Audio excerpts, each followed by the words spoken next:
we did see a slight decline once sitcoms started going off the air. Steve Harvey, Jamie Foxx, Martin Lawrence, so many of our black stars were made in the television and sitcom world, and there was a lull to the point where the NAACP and Jesse Jackson even had to step in and say, hold up, where are our black faces on TV? Well, we've seen a resurgence in that. We've seen 1 hour dramas led by African American, beautiful woman, Kerry Washington on Scandal, holding it down. The show that I was recently on NBC, Deception, Making Good, star of the show.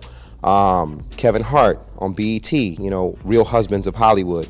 We're seeing a lot of shows come back, and not just in television, also in theaters. But I think one thing that we as African Americans have to remember is that the only way that we are going to continue to have our stories told, hence celebrating your story, is if we support our stories when they come out. Meaning, no bootlegging.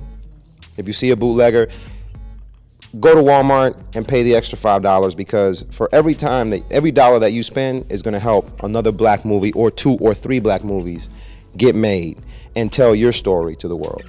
I think a lot of times we forget as artists to educate our fans and our supporters. Our supporters really do want to support us.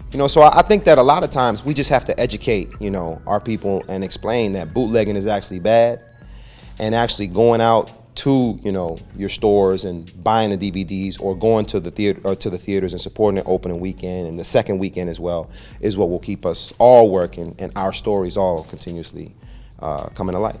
Mm-hmm. Yeah, the problem is, it's not that we're incapable of being pleased, it's that we have so few outlets that we expect each outlet to give us everything. And it's impossible. If we had an all-black, Christian channel, and an all-black reality channel, and an all-black, comedy channel, then we could pick and choose what we want to see, and we don't have to bother with the stuff we don't like. But unfortunately, we only have one BET. We only have one TV One, or one Centric, and so on and so forth. But those opportunities are growing. You got Sean Puffy Combs about to come out with Revolt. You have also, let's not forget that media has changed too. We have the online space is huge. Television doesn't rule anymore. People spend more time on their phones, and on their computers and their laptops than they do at home watching TV.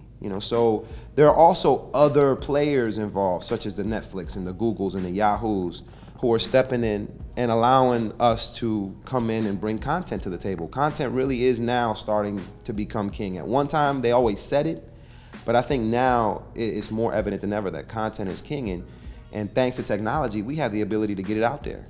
Even if it's just on our own, what's the sister's name that had her show picked up by HBO? Sorry? Not Lisa Ray. Issa Rae. Yeah. Issa Rae. A sister that self-financed her own stuff, put it on YouTube, got a humongous following. We gave her the following, and now look, she's making major moves in Hollywood. So it really is the great equalizer if you have something good and you bring it out to the forefront.